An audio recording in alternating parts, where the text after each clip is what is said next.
आज हम दीवाने गालिब की गज़ल नंबर 102 पढ़ने की कोशिश करेंगे। बड़ी ही खूबसूरत लिरिकल गज़ल है। इसके शेरों को आप आशिक और महबूब के इश्क की सेंस में भी पढ़ सकते हैं, लेकिन इनके अंदर एक बड़ा स्पिरिचुअल मिस्टिकल रंग भी है। 3 ही शेर हैं इसमें जो दीवान में पब्लिश किए गए हैं, और वो शेर ये हैं: दोनों जहां दे के वो समझे ये खुश रहा, दोनों जहां दे के वो समझे ये खुश रहा, यहाँ आ पड़ी ये शर्म की तकरार क्या करे। थक थक के हर मकाम पे दो चार रह गए, थक थक के हर मकाम पे दो चार रह गए, तेरा पता न पाए तो नाचार क्या करें। क्या शम्मा के नहीं हैं हवा ख्वा बज़्म में, क्या शम्मा के नहीं हैं हवा ख्वा बज़्म में, हो गम ही जां गुदाज तो गम ख्वार क्या करें। पहला शेर देखते हैं: दोनों जहां दे के वो समझे ये खुश रहा, यहाँ आ पड़ी ये शर्म की तकरार क्या करे। बड़ा ही खूबसूरत शेर है ये। गालिब साहब कहते हैं कि दोनों जहान हमें दे के वो ये समझा कि हम खुश हो गए इससे। अब देने वाला कौन है, बेनिफैक्टर कौन है? खुदा भी हो सकता है, महबूब भी हो सकता है। और देने वाला जो है, उसके बेसिस पे इस शेर का मतलब चेंज हो जाएगा। तो दूसरी लाइन में वो कहते हैं, यहाँ आ पड़ी ये शर्म की तकरार क्या करें। यहाँ तकरार करने का मतलब है कि आप डिस्प्यूट कर रहे हैं जो आपको दिया गया है। तो आप खुश नहीं हैं उससे जो आपको दिया गया है, आप और मांगना चाहते हैं, या उसको तकरार करना कहेंगे। कहते हैं लेकिन हमारा पर्सपेक्टिव ये था कि हमारे अंदर ये शर्म आ गई, हमारे अंदर ये गैरत थी कि हमने सोचा कि तकरार क्या करें। अब हमें इतना कुछ दे दिया गया है तो हम इसको डिस्प्यूट अब क्या करें, इस बात से हम चुप रहे, हमने और कुछ नहीं मांगा। तो लेकिन वो खुश नहीं है, इंटरनली वो खुश नहीं है। हमने गालिब साहब का एक बड़ा मशहूर शेर पढ़ा है: हज़ारों ख्वाहिशें ऐसी कि हर ख्वाहिश पे दम निकले, बहुत निकले मेरे अरमा लेकिन फिर भी कम निकले। उससे मिलता जुलता ये शेर है। तो अगर देने वाला खुदा है तो इसका मतलब ये हो सकता है कि उसने दो जहां गालिब साहब को दे दिए। ये दुनिया, फिज़िकल दुनिया और स्पिरिचुअल दुनिया, दोनों ही गालिब साहब को दे दी गई, लेकिन गालिब साहब फिर भी खुश नहीं है। लेकिन वो खुदा है, तो अदब की वजह से, रिस्पेक्ट की वजह से, गैरत की वजह से गालिब साहब कहते हैं मैं चुप रहा, मैंने तकरार नहीं की है। तो लेकिन अब उनको चाहिए क्या था, या तो शायद अगर फिज़िकल वर्ल्ड दे दिया गया तो शायद उनको खुदा के साथ मुसलसल, उनका साथ खुदा के साथ रहे, या इससे भी बड़ी कोई चीज़ स्पिरिचुअल इनलाइटनमेंट जो दो जहां से भी ज़्यादा गालिब साहब के लिए वैल्यूएबल थी, वो उनको चाहिए थी जो उनको नहीं मिली है। ये अक्सर सूफ़ी शायरी में आता है कि दो जहां से भी ऊपर है खुदा का साथ, खुदा से रूबरू होना, या फिर किसी तरह की स्पिरिचुअल एनलाइटनमेंट जिसको सूफ़ी लोग परस्यू कर रहे होते हैं, वो उनके लिए दो जहां से भी बड़ी होती है। शायद ऐसी कोई चीज़, स्पिरिचुअल एनलाइटनमेंट टाइप की कोई चीज़ गालिब साहब को चाहिए थी जो उनको नहीं मिली। और अगर देने वाला महबूब है तो वो भी दो जहां दे सकता है। दूसरी जगह पे गालिब साहब ने कहा है कि हमारा महबूब ही इस पूरी कायनात को चलाता है। तो इस दुनिया के इश्क की सेंस में शायद उसने जो कुछ महबूब के पास फिज़िकली था, वो गालिब साहब को उसने दे दिया है। या इट्स ए रेयर ओकेजन जहाँ पे गालिब साहब को महबूब ने सब कुछ दे दिया हो।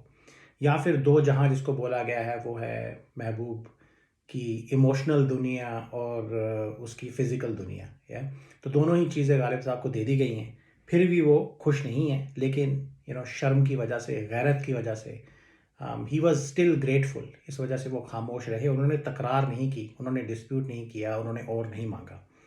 तो महबूब से वो क्या चाहते थे, शायद वो किसी तरह का इमोशनल या स्पिरिचुअल डीप कनेक्शन चाहते थे, इमोशनल यूनियन चाहते थे जो उनको नहीं मिला। या फिर वो ये चाहते थे कि तू इस पूरी दुनिया के सारे रकीबों को छोड़ दे और सिर्फ मुझी से प्यार कर, मुझे ही अटेंशन दे। तो इस तरह की कोई चीज़ उनको चाहिए होगी जो कि उनको इमोशनल लेवल पे नहीं मिली। और ये एक कमेंट्री है ह्यूमन कंडीशन के ऊपर, है कि आपको दो जहां भी अगर दे दिए जाएं तो तब भी आपकी ख्वाहिशें पूरी नहीं होती, तब भी आपके दिल के अंदर और तमन्ना कोई रह जाती है। चाहे आप उस इस बात को बोलें या ना बोलें, आप जो आपको दिया गया है उससे ज़्यादा आप मांगे या ना मांगे, लेकिन फिर भी आपके दिल के अंदर कोई ना कोई तमन्ना रह जाती है। तो कहते हैं दोनों जहां दे के वो समझे ये खुश रहा, यहाँ आ पड़ी ये शर्म की तकरार क्या करे। देखिए क्या खूबसूरत वर्ड प्ले था इसमें। अगला शेर देखें, थक थक के हर मकाम पे दो चार रह गए, थक थक के हर मकाम पे दो चार रह गए, तेरा पता ना पाए तो नाचार क्या करें। मेरे ख्याल से ये एक स्पिरिचुअल शेर है। गालिब साहब कह रहे हैं कि हम लोग और बहुत सारे इस दुनिया के लोग अपनी स्पिरिचुअल क्वेस्ट पे, अपने स्पिरिचुअल सफ़र पे, स्पिरिचुअल तलाश पे निकले हुए हैं, लेकिन ये रास्ता बड़ा मुश्किल है। या तो स्पिरिचुअल इनलाइटनमेंट हासिल करना, स्पिरिचुअल मंजिल पे पहुंचना बड़ा ही मुश्किल है। तो कहते हैं थक थक के हर मकाम पे दो चार रह गए, कि इस रास्ते में जो मकाम आते गए जहाँ पे लोग आराम करने के लिए रुके, वहाँ पे हर मकाम पे दो चार लोग थक के रुक के वहीं पे रह गए। या उन्होंने या तो दे गेव अप, या उनको लगा कि ये रास्ता बहुत मुश्किल है, हम आगे और नहीं जा सकते, या हो सकता है किसी की ज़िंदगी ख़त्म हो गई, सफ़र में अपनी जान उन्होंने गंवा दी, या कुछ लोग डिसइल्यूजन्ड हो गए कि यहाँ से कुछ हासिल नहीं होने वाला। लेकिन कहते हैं थक थक के हर मकाम पे दो चार रह गए। और दूसरी लाइन में वो एक बड़ी सैड डेस्परेट टोन में कह रहे हैं कि तेरा पता ना पाएँ तो नाचार क्या करें, कि हम लाचार हेल्पलेस लोग करें भी क्या, और क्योंकि तेरा पता तो हमको मिलता नहीं है, तो और करें क्या अगर हम टूट के गिव अप ना कर दें, तो और करें भी क्या।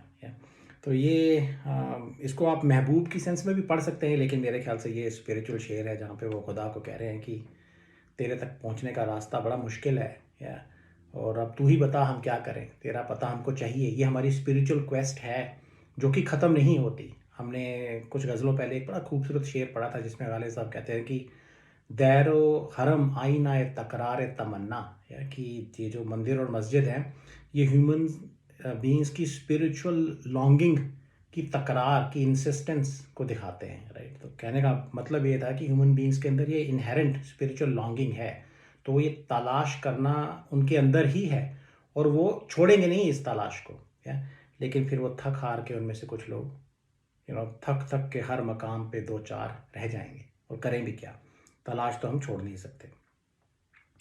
थक थक के हर मकाम पे दो चार रह गए, तेरा पता ना पाए तो नाचार क्या करें।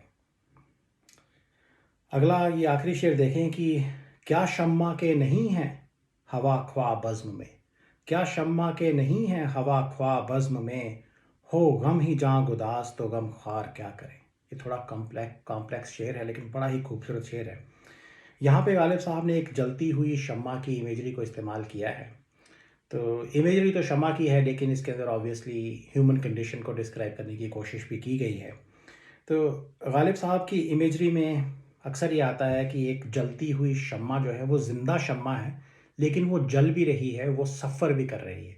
उसकी सफ़रिंग तब तक चलती है जब तक कि वो पूरी तरह से जल के ख़त्म नहीं हो जाती, मोम का ढेर नहीं बन जाती है। तो हमने एक गालिब साहब का शेर पढ़ा था कि गम हस्ती का असद किस्से हो जुज़ मर्ग इलाज, शम्मा हर रंग में जलती है सहर होते तक, कि इस हस्ती का, इस एग्जिस्टेंस का, इस ज़िंदगी के गम का इलाज मौत के अलावा किसी चीज़ से नहीं हो सकता। तो शम्मा हर रंग में सुबह होते तक जलेगी। उसी तरह की इमेजरी इसके अंदर भी इस्तेमाल की गई है। तो पहली लाइन में एक सवाल पूछा गया है, क्या शम्मा के नहीं हैं हम ख्वाह बज़्म में। हम ख्वाह वो लोग होते हैं जो आपके वेल विशर्स होते हैं, हिंदी में जिनको शुभ चिंतक भी कहा जाता है, दोस्त आशिक भी हो सकते हैं जो आपका भला चाहते हैं। तो कह रहे हैं ये शम्मा जल रही है इस बज़्म के अंदर, और वो सफ़र कर रही है, या वो लिटरल सेंस में जल रही है। तो उसकी मदद करने वाला कोई नहीं है यहाँ पे, या तो उसकी मदद कैसे की जा सकती है, उसकी मदद उस शमा को बुझा के की जा सकती है, राइट। तो sometimes there is a concept अंग्रेज़ी में जिसको यूथेनेशिया कहा जाता है, राइट, कि अगर कोई इस हद तक बीमार हो गया हो कि उसको ज़िंदगी से ज़्यादा मौत अब अच्छी लगने लग गई हो, राइट, तो उसकी सफ़रिंग करने के लिए, उसकी सफ़रिंग को ख़त्म करने के लिए कई बार उसको असिस्टेड सुसाइड करने का मौका दिया जाता है। तो उस तरह का यहाँ पे कॉन्सेप्ट वाले सा यूज़ कर रहे हैं कि क्या कोई नहीं है जो इस शम्मा को बुझा के उसकी सफ़रिंग को ख़त्म कर दे, है। और लेकिन दूसरी लाइन में कहते हैं हो गम ही जहाँ गुदास तो गम खार क्या करे। जहाँ गुदास ऐसे गम को कहेंगे जो आपकी जान को पिघला दे। तो कहते हैं कि अगर इतना गम आपको लगा हो, अगर आपकी किस्मत में ही इतना इतना शिद्दत से भरा हुआ गम हो, तो आपके गमख्वार भी क्या करेंगे। गमख्वार वो लोग हैं जो आपका गम बाँटते हैं, आपका गम कम करते हैं, गम से आपको रिलीफ़ देते हैं। तो अब गमख्वार जो हैं वो वो क्यों मदद नहीं कर पा रहे? इसके अंदर देखें एक बड़ा खूबसूरत इनोवेटिव रंग छुपा हुआ है। बज़्म में शम्मा जली हुई है और जो लोग वहाँ बैठे हैं, जो वेल विशर्स हैं उस शम्मा के, उनको रोशनी भी चाहिए। या तो अगर वो शम्मा को बुझा देंगे तो शम्मा की सफ़रिंग तो ख़त्म हो जाएगी, लेकिन महफ़िल में अंधेरा भी छा जाएगा। तो ये असली गमख्वार, गम बाँटने वाले वेल विशर्स नहीं हैं, राइट? ये सेल्फ़िश लोग हैं। उनके लिए अपना सेल्फ़िश इंटरेस्ट को रोशनी चाहिए, वो ज़्यादा इम्पोर्टेंट है। और दूसरा एस्पेक्ट ये है कि शम्मा की किस्मत ही ऐसी है, या तो उसकी किस्मत में ही जलना लिखा है। इसी तरह इंसानों की किस्मत में लिखा है कि जब तक वो ज़िंदा रहें वो गम सहें, या और जो गमख्वार हैं उनकी भी अपनी मजबूरी है, या वो रोशनी चाहते हैं, वो चाह के भी आपकी मदद नहीं कर सकते। तो ओवरऑल आई होप कि बात समझ में आ गई होगी। तो शम्मा की इमेजरी उन्होंने यूज़ करके ये बताया कि अगर आपकी किस्मत के अंदर ही गम लिखा है, तो गमख्वार भी आपकी मदद नहीं कर सकते। क्या शम्मा के नहीं हैं हवा ख्वाह बज़्म में, हो गम ही जाँ गुदास तो गमख्वार क्या करें। फ्रैंक प्रीचर की वेबसाइट पे मीर तकी मीर का एक शेर लिखा हुआ था जो मुझे बड़ा अच्छा लगा। तो वो था कि मानिंद शम्मा मजलिस शब अश्क बार पाया, अल किस्सा मीर को हम बेख्तियार पाया।